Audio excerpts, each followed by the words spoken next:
안녕하세요 여러분. 고대 안암병원교회 저희들 7월 11일 주일 예배를 드리기로 하겠습니다. 우리 다같이 41장 찬양하시겠습니다.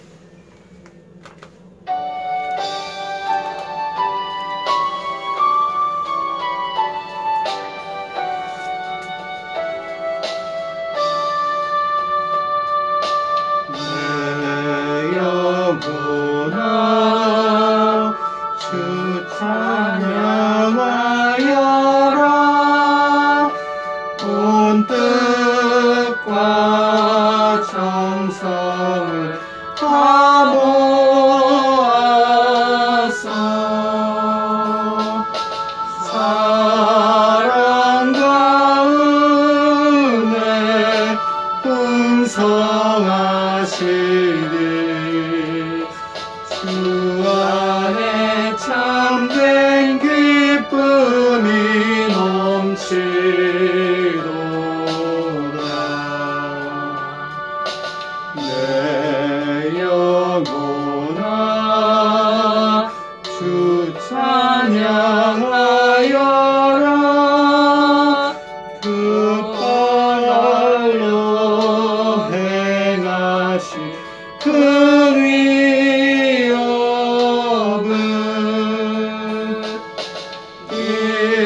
인자와 자비 풍성하시니 온 세상 모두 아리라 세세토록. 내 영혼아 주 찬양하여라. 능력과 권세로 다스리네.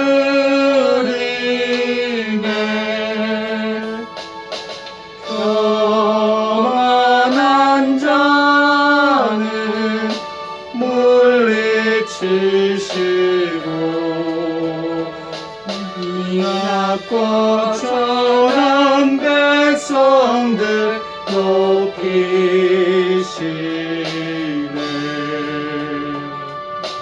내 영혼아 주 찬양하여라.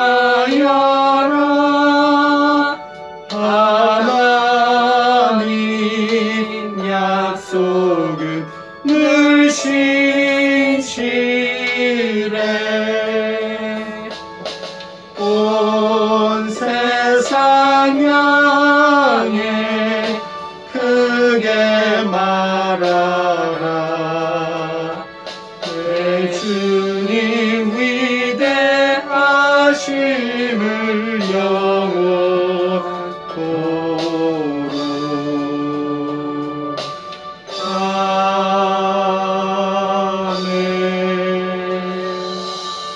우리 다같이 사도신경으로 신앙을 고백하시겠습니다. 전능하사 천지를 만드신 하나님 아버지를 내가 믿사오며 그 외아들 우리 주 예수 그리스도를 믿사오니 이는 성령으로 잉태하사 동정녀 마리아에게 나시고 본디오 빌라도에게 고난을 받으사 십자가에 못 박혀 죽으시고 장사한 지 사흘 만에 죽은 자 가운데서 다시 살아나시며 하늘에 오르사 전능하신 하나님 우편에 앉아 계시다가 저리로서 산자와 죽은 자를 심판하러 오시리라.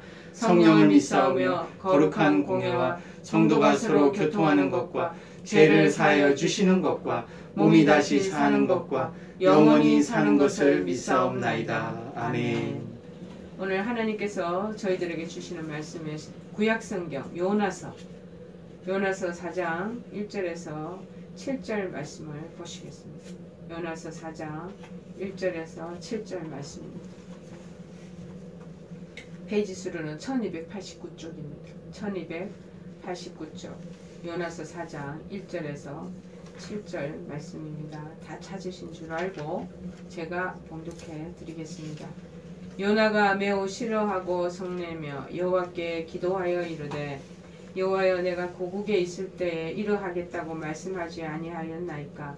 그러므로 내가 빨리 다시스로 도망하였사오니 주께서는 은혜로우시며 자비로우시며 노하기를 더디하시며 인애가 크시사 뜻을 돌이켜 재앙을 내리지 아니하시는 하나님이신 줄을 내가 알았음이니이다. 여호와여 원하건대 이제 내 생명을 거두어 가소서. 사는 것보다 죽는 것이 내게 나음이니이다 하니 여호와께서 이르시되 네가 성내는 것이 옳으냐 하시니라. 요나가 성읍에서 나가서 그 성읍 동쪽에 앉아 거기서 자기를 위하여 초막을 짓고 그 성읍에 무슨 일이 일어나는가를 보려고 그 그늘 아래에 앉았더라. 하나님 여호와께서 박는 그를 예비하사 요나를 가리게 하셨으니 이는 그의 머리를 위하여 그늘이 지게 하며 그의 괴로움을 면하게 하려 하심이었더라. 요나가 박는 쿨로 말미암아 크게 기뻐하였더니 하나님이 벌레를 예비하사 이튿날 새벽에 그 박는 쿨을 갉아먹게 하심에 시드니라. 아멘. 체험적으로 긍휼을 배우는 요나라는 말씀의 제목입니다. 체험적으로 긍휼을 배우는 요나라는 말씀 제목입니다. 여러분, 사람마다 배우고 학습하는 것이 다 시기도 틀리고 연령도 틀리고 그 사람이 받아들이는 수용력 그의 여부에 따라서 배우고 학습하는 것이 다 다르게 나타나는 것을 깨닫습니다. 어떤 사람은 설명을 이렇게 해주면 바로 즉각적으로 수용하고 그것을 깨닫고 받아들이는 사람이 있는가 하면요. 저도 이제 신대원생들이나 목회자들 지금 저희들 훈련하는 프로그램이 있는데요. 그것을 매주 월요일마다 CP라는 것을 목회 임상 교육을 하다 보면 빨리빨리 그것을 수용하는 사람이 있는가 하면 어떤 사람은 아주 늦게 터득하고 늦게서 그것을 깨닫고 배우는 사람이 있는 것을 발견합니다. 여러분은 공부할 때 무엇이 가장 힘들고 어려우셨는지요? 이상하게 저는 고등학교 때 수학이 참 어렵더라고요. 그래서 고등학교 1학년 때 지금 수학 선생님으로 김동철 선생님이란 분이 계셨거든요.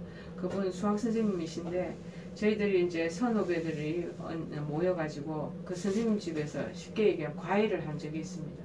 그래서 선배 언니들은 일부 과외를 하고 저희 후배들은 2부로 수학 그룹 과외를 하였는데도 이상하게 개념 파악이 쉽지 않았던 것 같습니다. 그래서 고3 때는 모든 과목이 제가 최상위권이었는데 이상하게 수학은 전체 과목 중에서 제일 낮게 나왔던 것이 기억됩니다. 그래서 평균 점수를 다 깎아먹게 되는 거죠. 그래서 웬만한 그런 성적이 다른 과목이 여타있게 워낙 탁월하게 해야지 수학이 좀 낮아도 이것이 그래도 그러면도 상위권에 들어가게 되었던 거. 그러니까 남보다 부지기수로 더 노력하고 그렇게 공부했던 것을 기억할 수가 있습니다. 자, 신앙의 영역에서도 마찬가지인 것 같아요. 배우고 익히기 힘든 영역이 있는 거죠.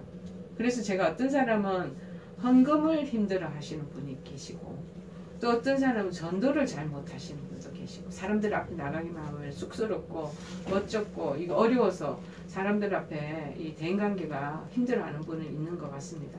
또 어떤 사람은 기도하는 걸 엄청나게 힘들어하시고 또 어떤 분은 단체로 모여서 하는 공동체적 삶을 배우고 그 속에 섞이는 것을 유독 힘들어하는 사람이 있습니다.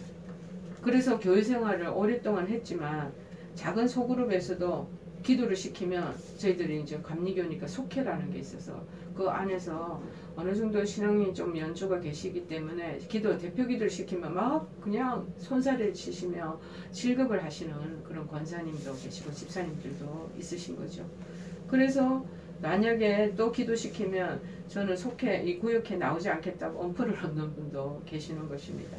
개인적으로 굉장히 그 만나면 좋은 분이지만 단체로 무슨 행사가 있으니까 나오세요. 그러면 새로운 사람들을 접하는 것을 굉장히 어색해하고 객저가 하시는 분도 있죠.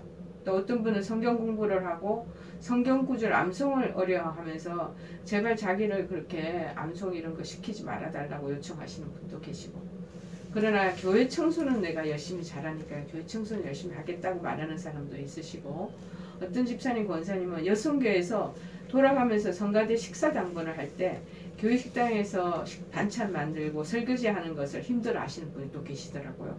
이런 분들은 우습지만 당일 돈을 주고 도우미를 사서 그래서 자기 대신 일을 하게 하는 분도 제가 본 적이 있습니다. 그런데 그것들과 함께 대부분의 그리스도인들이요 참 못 배우는 것, 힘들어하는 것이 있는데 그것은 바로 긍휼이 아닌가 그런 마음이 듭니다. 이 긍휼은 다른 말로 자비라고 표현하기도 하는데요. 긍휼의 그러면 사전적 의미를 한번 봤더니 가엾게 여겨서 도와준다라는 뜻을 가지고 있습니다. 신학적으로는 이 긍휼과 자비의 하나님 해서 우리가 하나님의 속성인데 죄인인 우리 인간을 불쌍히 여겨 주시거나 구제해 주신다는 것. 긍휼이 많으셔서 우리를 다 불쌍히 여겨서 구제를 해 주시는 것을 뜻하는 것이죠. 그래서 긍휼을 베푼다는 것은 하나님 편에 서서 보신다면 은혜를 베푸는 것과 유사하지만 같지는 않습니다.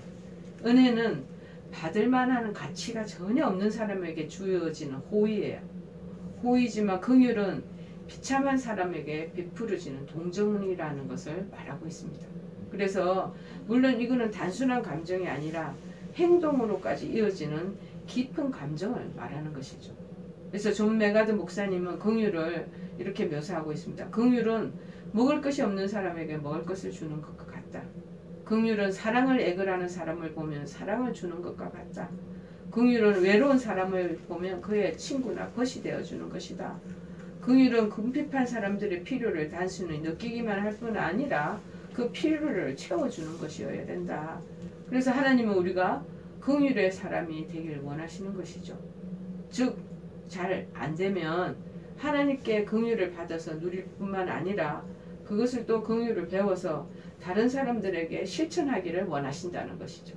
그래서 오늘 비참한 사람들, 죄인들에게 그래서 긍휼을 베푸시는 이 요나서의 내용이 우리에게 큰 어떤 지침이 되는 것 같습니다. 특히 본문의 4장은 그런 하나님의 마음을 읽을 수 있는 내용이 아주 고스란히 담겨져 있는 장면입니다. 긍휼의 마음을 잃어버린 요나 선지자에게 아주 파격적인 긍휼과 당신의 긍휼과 자비를 가르치시려는 하나님의 노력이 여기에서는 드러나는 그러한 본문이라고 할 수 있겠죠.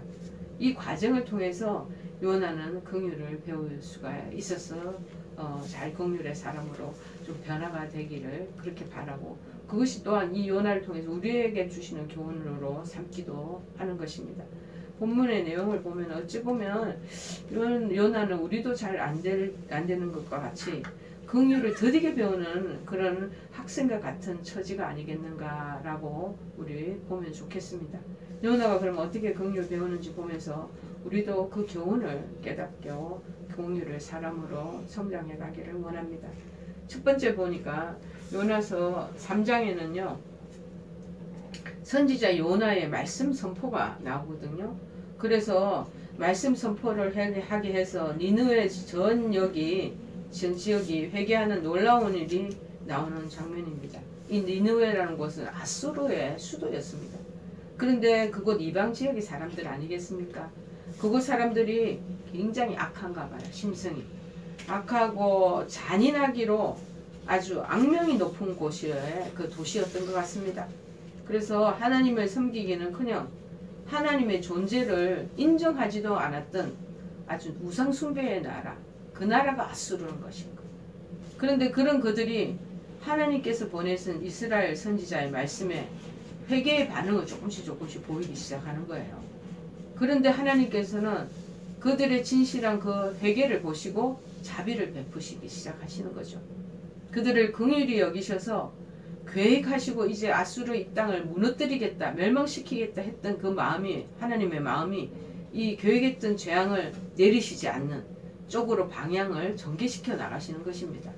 뿐만 아니라 하나님께서는 불순종하는 요나에게도 긍휼을 베푸셔서 그에게 두 번째 기회를 주시기를, 그를 통해 놀라운 부흥이 일어나게 하시는 것입니다. 자, 이러한 장면을 본 요나는 어떻게 했습니까? 감격에서 하나님 놀라우십니다. 어떻게 그렇게 저 처벌받아야 마땅할 저들을 하나님 긍휼을 베풀어 주시고 은혜를 베풀어 주십니까? 하고 하나님께 찬양하며 영광을 돌려야 되는데 그렇지 않았다라는 것입니다. 4장이 그래서 그렇게 얘기하잖아요.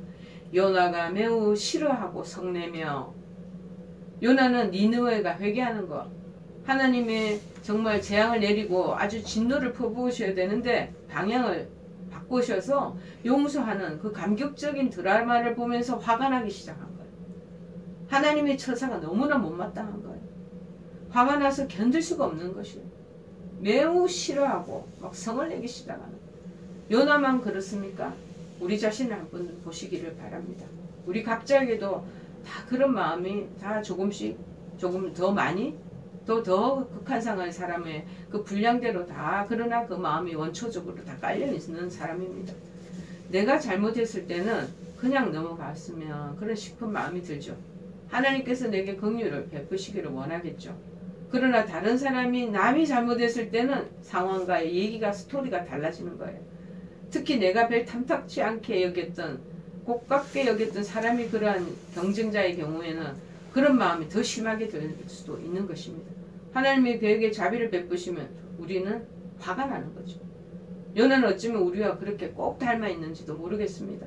요나가 왜 이렇게 나와 있겠습니까? 바로 나라는 뜻이라 요나 이런 뜻이라는 것을 어떤 분은 우스갯소리로 말씀하시더라고요. 이렇게 정의롭지 못한 처사가 어디에 있냐고 지금 화가 매우 잔뜩 나 있습니다. 여러분 우리에게도 똑같은 마음이 있습니다. 어떻게 그렇게 쌍둥이처럼 그렇게 닮아 있겠습니까? 화가 난 요나는 자신의 분노를 이제 하나님이고 뭐가 없는 거예요. 막 그리고 하나님께 쏟아붓습니다. 요나가 여호와께 2절 3절에 나오잖아요. 기도하여 이르되 여호와여 내가 고국에 있을 때 이러이러하겠다고 멸망시키겠다고 말씀하지 아니했습니까? 그러므로 내가 빨리 다시스로 도망하였사오니 주께서는 은혜로우시고 자비롭고 노하기 더디하시고 인애가 크셔서 뜻을 돌이켜 재앙을 내리지 아니하시는 하나님인 줄을 내가 알았나이다. 그런데 알았는데 이제 원하거든데 이제 내 생명 거두어 가소서. 사는 것보다 죽는 것이 내게 나음입니다. 그렇게 말하고 있습니다. 자, 이것이 며칠 전에 은혜 받은 사람의 기도가 맞는가 의심이 납니다. 물고기 뱃속에서 손들고 찬양하던 그 요나가 어디로 갔습니까? 진짜 요나가 바로 우리 자신하고 또 요나입니다. 주일엔 실컷 은혜 받아서 경건한 모습과 표정으로 간증한 사람이 일이 뜻대로 안 풀리면 수요일 정도 되면은요 하나님을 막 원망하는 우리 모습이 보이지 않습니까? 요나 기도 우리 보십시다. 이 기도 통해 여러 가지를 하는데 그 하나는 자신이 도망갔던 사실을 정당화시키고 있잖아요. 하나님이 니느웨 사람들에게 긍휼을 베푸시고 용서해 주시는 대형 사고를 치실 줄 알았기 때문에 내가 도망갔습니다. 근데 자비롭고 은혜로우셔서 그럴 수밖에 없으실 거라는 그 말이 또 한번 내포가 됩니다. 요나는 하나님의 은혜와 자비가 마치 잘못된 것처럼 하나님을 지금 몰아붙이고 있는 거예요. 이어서 요나는 니느웨가 은혜 받는 것을 보느니 차라리 내가 죽는 게 낫겠다고 지금 악을 쓰고 있습니다. 이게 기도입니까? 하나님 앞에 기도라기보다는 어쩌면 협박처럼 비슷하게 보이지 않습니까? 하나님께 얼굴을 들이밀면서 덤비고 있는 요나를 보십시오. 차라리 죽이세요. 그냥 저를 죽이시라고요. 라고 하는 하나님의 긍휼에 화가 난 이 요나의 모습을 우리가 볼 수 있습니다. 그런데 하나님이 그 부분에 대해서 또 참고 인내하시면서 이제 우리 아이들이 조금 더 크면은 점점 어머니 아버지에게 막 반항하고 댐비 들고 그렇게 하거든요.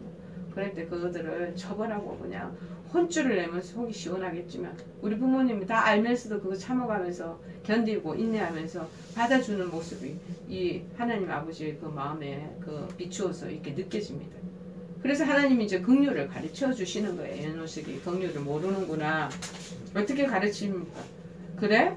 그렇게 죽고 싶으면 죽어라. 네가 원하니 그렇게 해봐. 이 변망등한 놈님 같으니라고.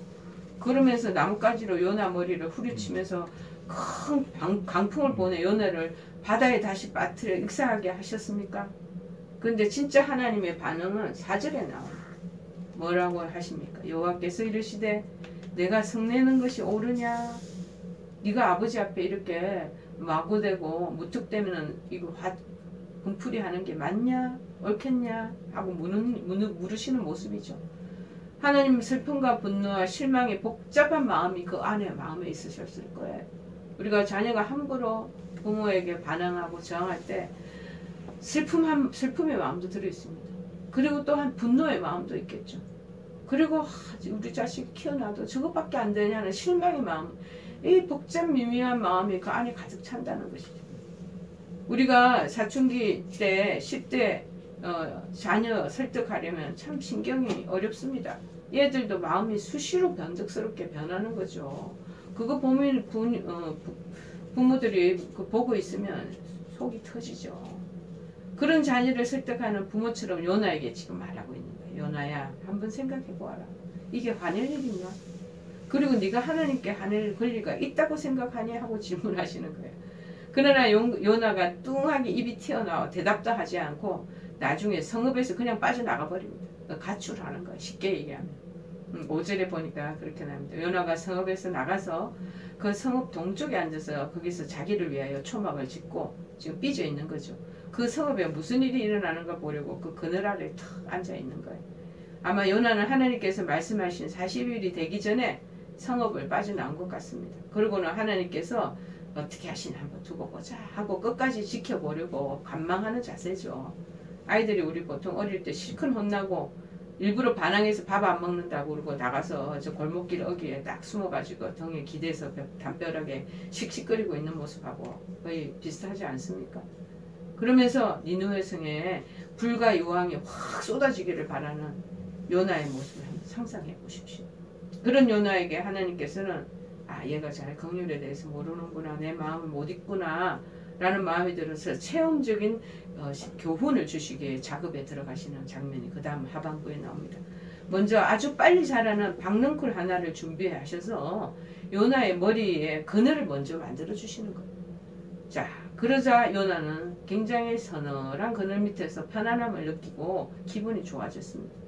씩씩대던 선지자의 표정이 풀리면서 입가에 묘한 미소가 생겨나기 시작한 거죠. 그래서 요나서에서는 뭐라고 그러냐면 요나가 행복해했다라는 묘사가 여기에 처음 나오게 돼요. 요나가 6절 하반부에 나오잖아요. 박넝쿨로 말미암아 크게 기뻐하였더니 얼마나 행복하게 마음이 들었겠습니까?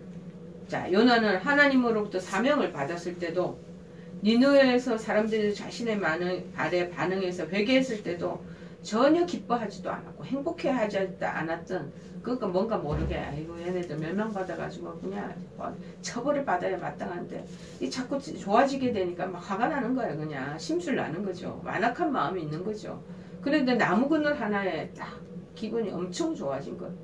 우리도 마찬가지 이런 마음이 있지 않습니까?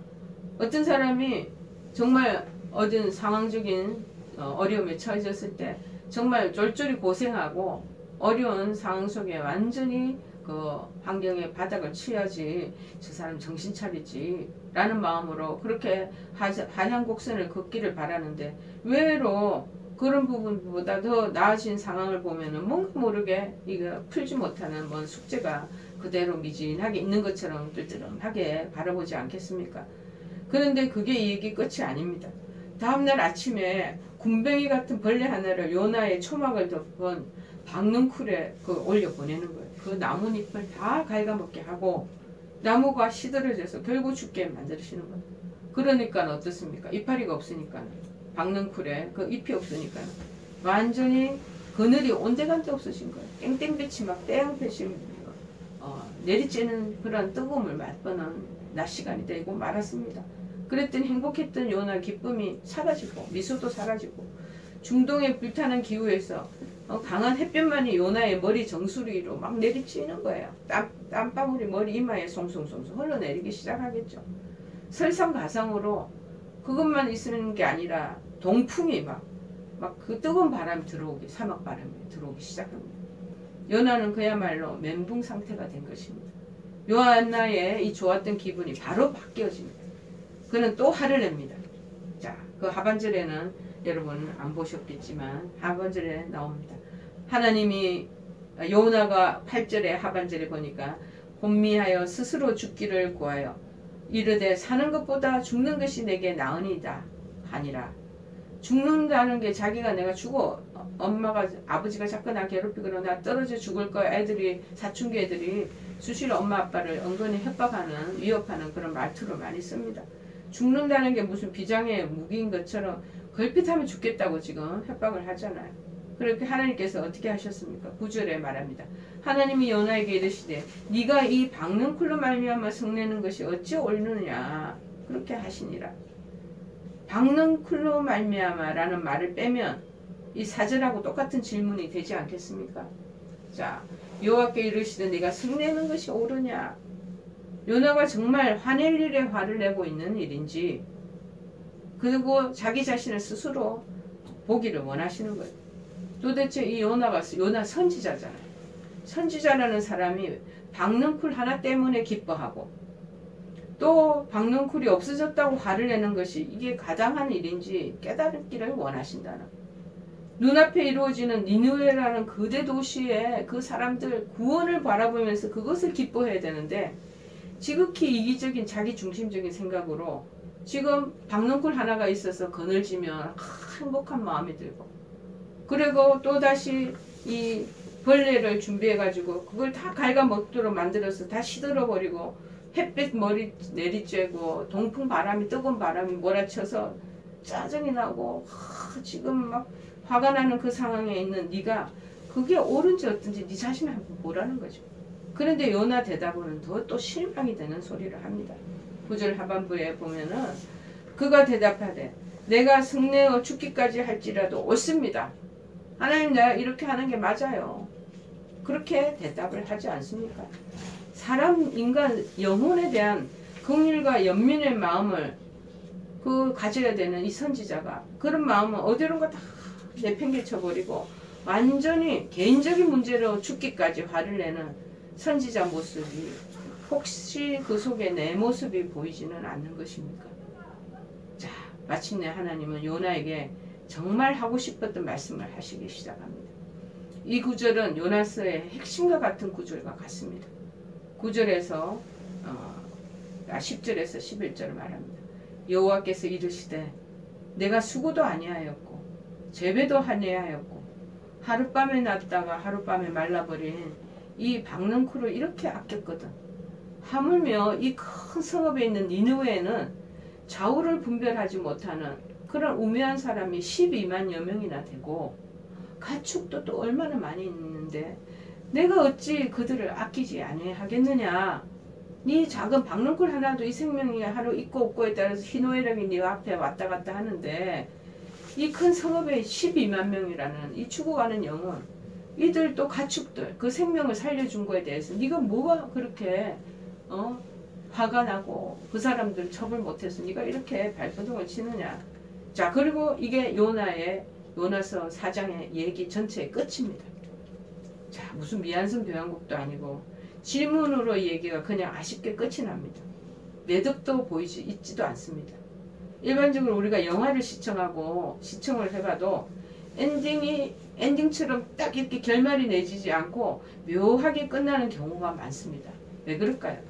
관객들에게, 시청자들에게 그 선택과 결정권을 니네들을 상상에 맡기겠다 하고 그것을 넘기려는 작가의 의도가 들어가 있는 거죠. 그러면 오늘 이 요나서의 작가는 누구겠습니까?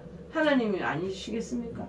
하나님이 이 내용을 읽으면서 우리 각자에게 내려지는 믿음의 분량에 따라 네가 결론을 한번 이거 어떻게 생각하니 하고 우리에게 지금 결정권, 그러한 깨달음을 넘기는 것이죠. 여러분, 요나서의 이 질문 우리에게 중요한 메시지를 담고 있습니다. 요나는 지금까지 하나님이 말도 안 되는 짓을 하고 계신다며 화를 내고 있잖아요. 그런데 하나님이 이 질문은 요나야말로 말도 안 되는 짓을 하는 장본인임을 깨우쳐 주시잖아요. 요나는 집착할 가치도 권리도 없는 그러한 작은 식물에 마음을 쏟고 있잖아요. 하루살이와 같은 그 식물, 그것도 자기가 생존에 아무 노력도 하지 않은 박능쿨 하나 때문에 웃고 울고 그렇게 하잖아요. 그렇다면 그것과는 비교할 수 없이 가치 있고, 그리고 하나님께서 직접 정말 만드신, 직접 창조하신 니느웨의 수십만 백성을 하나님께서 아끼시고 그들에게 긍휼과 은혜를 베푸시는 게, 회개하고 주님 앞에 나오면 당연히 은혜를 베푸는 하나님의 원래의 당신의 속성이에요. 정말 미워할 대로 진노를 하시려고 하시다가도 소돔과 고모라 때도 마찬가지. 많이 사람들이 간음하고 음란에 타락에 거기에 파묻혀 있으면서 도대체 더 이상 하나님이 못 보고 계시는 거예요. 괴로워서. 거기가 완전히 타락의 도시가 돼버렸으니 데리고 보고 있다가는 내가 도대체 어찌 보면 하나님이 정말 뒤로 그냥 넘어가실 뻔한 그 상황이니까 그냥 싹쓸이 그냥 불가유황으로 태워 없애버리려고 하는데, 그때 롯이 와서 계속 얘기했죠. 의인 몇 명만 있으면 살려주십니까? 의인 그럴 때만 하나님이 자꾸 마음을 바꾸시잖아요. 그래, 몇십 명이 50명이 있다, 40명이 있다, 15명이 있다, 10명이 있다, 그래도 그러면 내가 돌이킬게 마음을. 근데 나중에 몇 명 소수의 사람도 없잖아요. 그래서 불태워 없애버려요. 그런데 이 12만 명이 회개하고 돌아오는데 하나님이 그들을 멸망하고 진노를 부을 이유가 없으시죠. 그래서 그 진노와 재앙을 거두시는 거예요. 그런데 하나님의 종으로서 요나가 선지자이니 하나님 마음을 당연히 알아야만 되는 것입니다. 그분이 자기나 자기 동족 이스라엘뿐만 아니라 자기들의 원수라고 생각하는 니느웨 사람들을 아끼고 사랑하심을 깨달아야 한다는 거예요. 심지어는 우리가 제가 조금 비약을 해서 얘기를 하자면, 지금 우리나라가 북악하고 지금 대치를 하고 있잖아요. 지금 방송 우리 교내 병원 내 방송하고 계셔서 그런 상황 속에서도 하나님이 저들이 회개하고 북한에서 그 다음에 김정은이 정말 하나님 앞에 참여하고 돌아오면 하나님께서 그 나라 백성들, 북한의 주민들 그 부분을 다스릴 것도 하나님이 다 용서해 주시지 않겠습니까? 지금 기다리는 시기가 아닌가 그런 마음이 들 때가 있는 것이죠.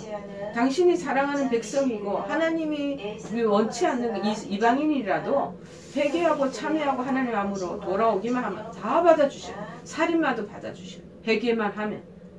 자, 요나서는 앞에서 언급한 것처럼 이렇게 하나님의 질문으로 끝이 납니다. 이 질문에 대한 요나의 반응 기록되어 있지 않죠.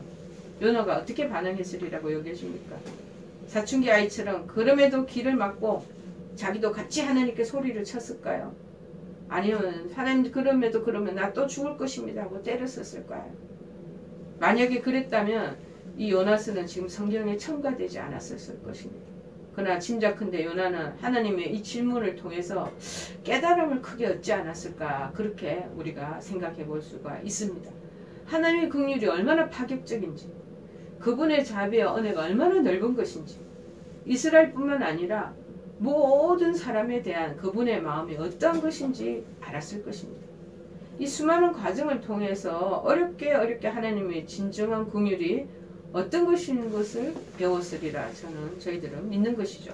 그래서 긍휼, 우리도 이렇게 배워야 됩니다. 우리도 긍휼의 사람인가 아닌가 내 자신을 보십시오. 저는 긍휼에 저도 조금 더 임하지 못하는 그러한 약점이 있는 사람입니다. 그러나 요나를 보면 말씀의 불순종에 뺑소니 사고를 친 사람처럼 도망갔음에도 불구하고 하나님의 긍휼로 인해 물고기 뱃속에서 죽지 않고 살아났잖아요. 자기 스스로도. 하나님께서 그를 불쌍히 여겨서 그의 죄를 용서하시고 살려주실 뿐만 아니라 두 번째 기회를 또 주셔요.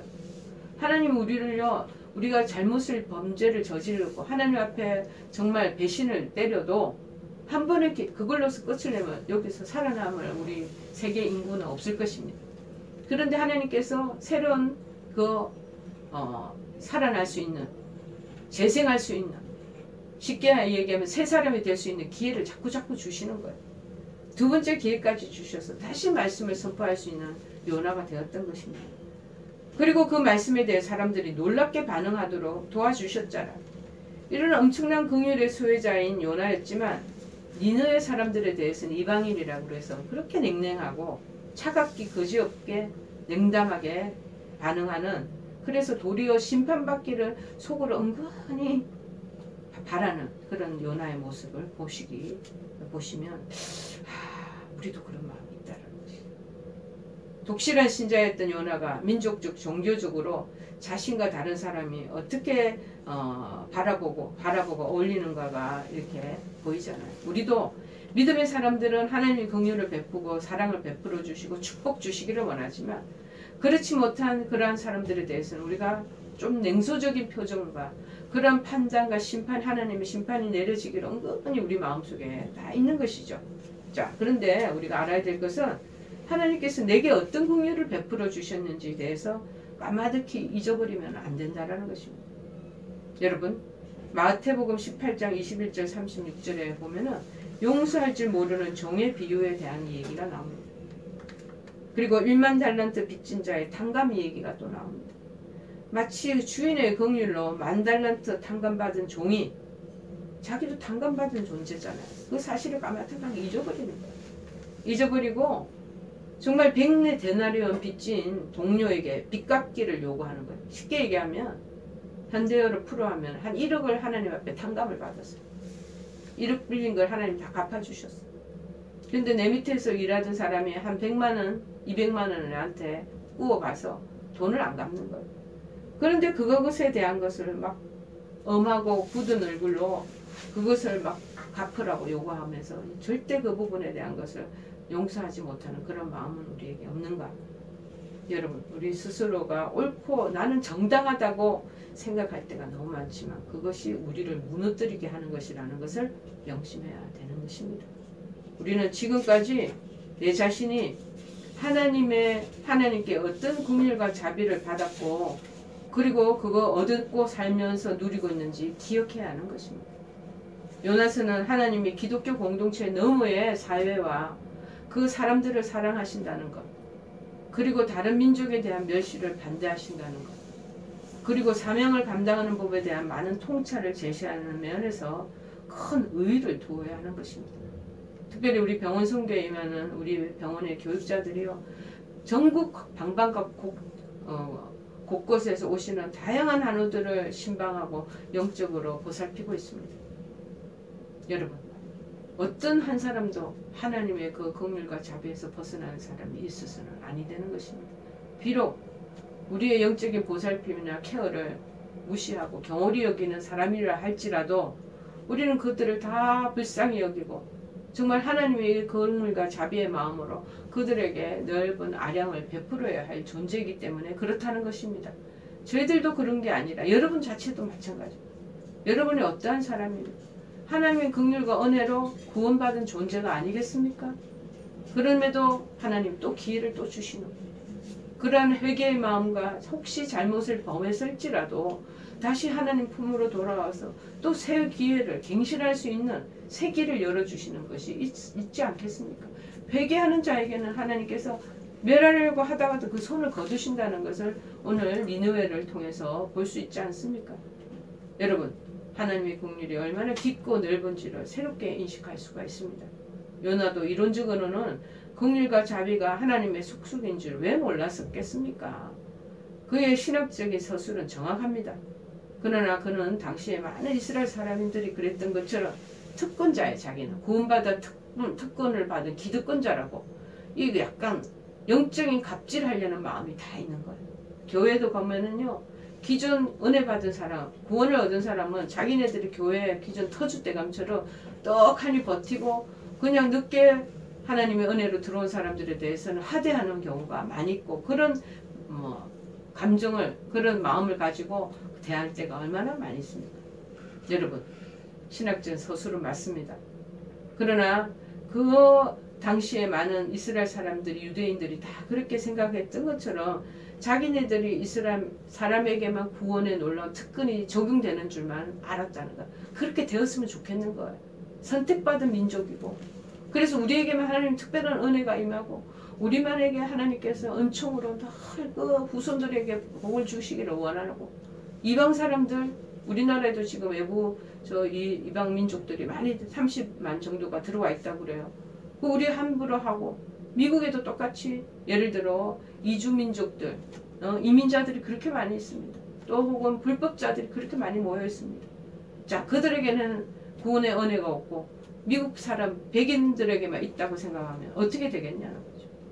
여러분, 하나님께서는 그들은 이방인이고 이스라엘 원수고 자기 기준으로는 정말 악인인 아수르의 그 수도인 니느웨 사람들에게까지 실제로 그 긍휼을 베푸시는 것에 크게 못마땅하고 큰 충격을 받았을지도 모르겠습니다.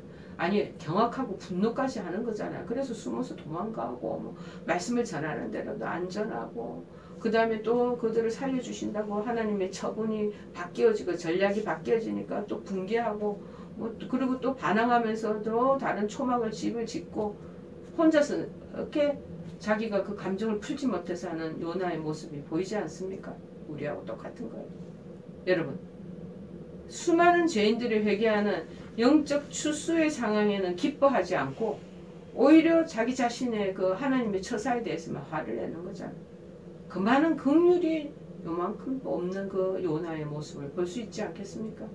심판과 대가를 치러야만 한다는 잣대만 머릿속에 마음에 가득 찬 것입니다. 편협적이고 오만하고 이기적인 모습이 보이는 것입니다. 그래서 하나님이요 어떨 때는요 처음 된 자가 나중되게 하고 나중된 자 먼저 되게 하시는 하나님의 구원의 역순환적인 그러한 섭리를 만들어 주시는 것 아니겠습니까? 서주장처럼 내가 교회의 주인이다. 그래서 내가 오랫동안 신앙의 경륜을 가지고 있다.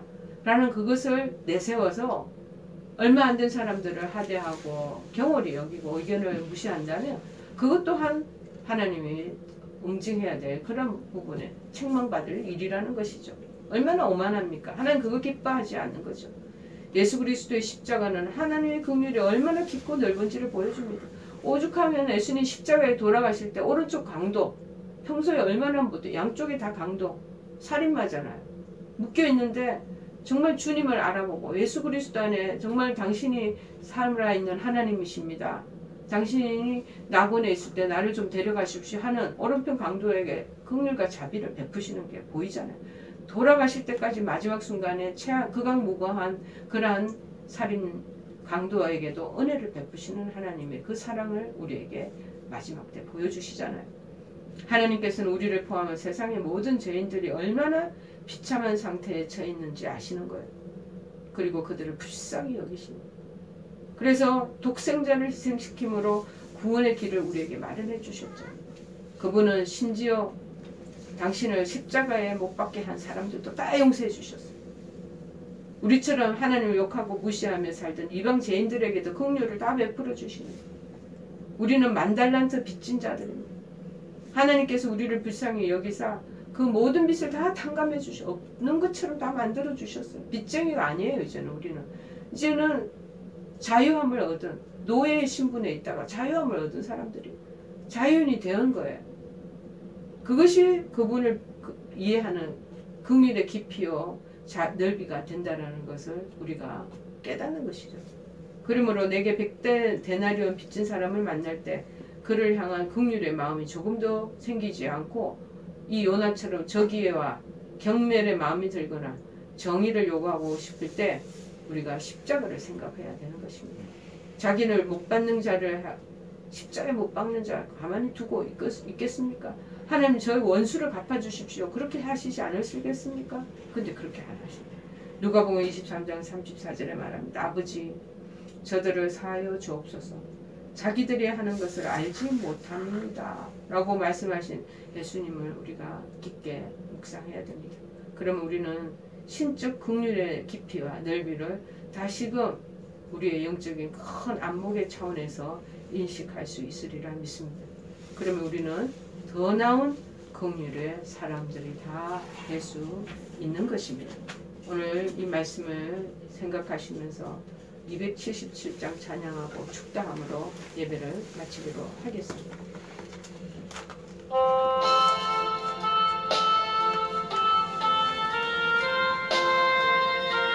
277장입니다. 때를 떠나서 길 잃어버린 나 목자의 소리 싫어서 먼 길로 나갔네. 강한 이 몸은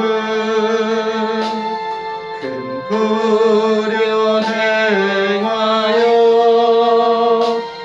아버지 음성 싫어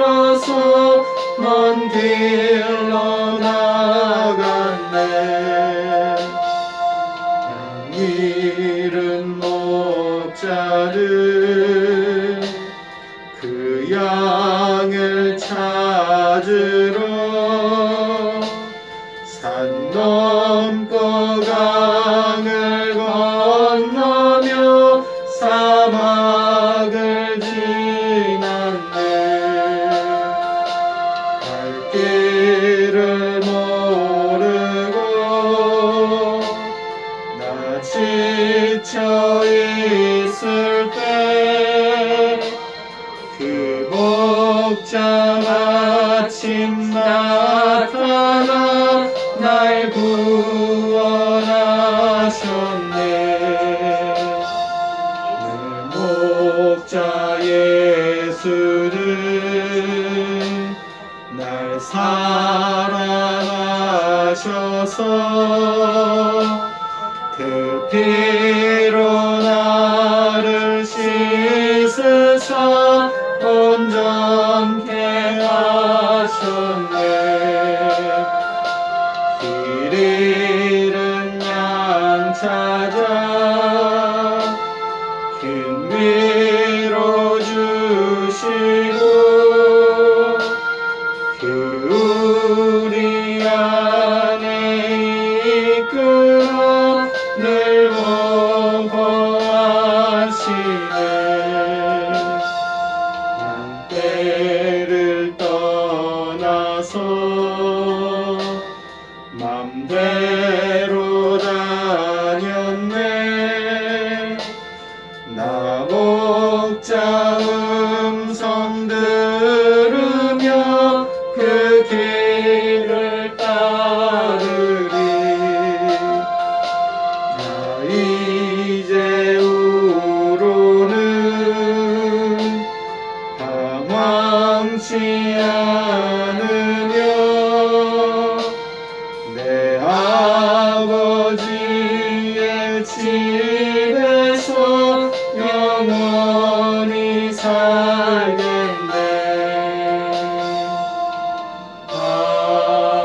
아멘. 긍휼과 자비가 풍성하신 여호와 하나님, 우리 죄인들을 위해서 이 땅에 예수 그리스도를 보내시고 당신의 독생자 외아들을 십자가에 못 박기까지 우리를 사랑하시고 그 수많은 하나님 아버지 희생을 흘려주시고 피를 흘려주시니 고맙고 감사를 드립니다.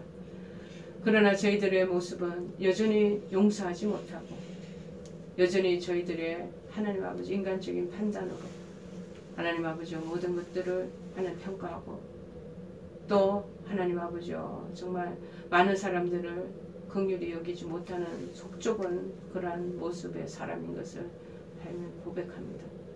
오늘 요나를 통해서 체험적으로 어떻게 긍휼이 이루어지는가를 하나님께서 교훈하게 하셨사오니 학습토록 하나님 아버지 하셨고 우리들을 배우게 하셨사오니 오늘 요나를 통해서 저희들 각자의 심정에 참으로 하나님 아버지와 긍휼을 베풀고 한 사람 한 사람의 그 죄인들이 회개하고 돌아오는 것을 더 크게 기뻐하고 그것을 우리의 하나님 아버지와 정말 인생의 목표로 삼을 수 있는 저희들 각자가 되도록 도와주시기를 원합니다. 하나님 오만하고 교만했던 마음들 다 하나님께서 멸하여 주시고 긍휼과 자비가 인자가 풍성한 저희들 될 수 있도록 인도하여 주시옵소서. 지금은 우리 주 예수 그리스도의 크신 은혜와 하나님 아버지의 극진하신 사랑하심과 성령님의 교통 역사 충만하신 은총이 머리 숙여 하나님 앞에 긍휼의 그 자비를 배우고 이제 실천하기를 소망하고 결의하는 그러한 하나님 귀한 우리 한우들과 그 가족들 머리머리 위에와 그리고 이 하나님 영상 예배를 하나님 시청하는 모든 성도들 머리머리 위에 그리고 그들의 가정 위에 그리고 기도하는 제목 위에 질병에 치료받는 그 육체 위에 치료와 회복이 일어나고 긍휼의 놀라운 은총들이 쏟아지기를 간절히 축원하옵나이다. 아멘.